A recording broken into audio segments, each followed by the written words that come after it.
lokal. Balay ginga na isayang ka ta ti Youth Blood Bank Donation Drive babaan na iti inisyatibo ti Ilocos Norte Youth Development Office iti gobyerno probinsyala. Tinasao nga aktibidad ket adana ti may kawalo tawon nga implementasyon na nga naangay iti ilit ipiddiga. Umabot iti 22 a blood bag tinaikana wenno naukon na kabayatan ti aktibidad. Daytoy ket panangipakita ti volunteerismo ken panangipakita nga aktibo dagiti agtutubo iti panangidonar ti dara kadakkel at tulong karagiti agkasapulana.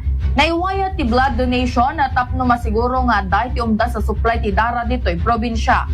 Kabayatan na daytoy katitilaong umuna a quarter ti tawana ken manamnama pa iti adu nga aktibidad dagiti agtutubo. Para iti IFM News, Idol Bernadette Toledo, Tatak IFM.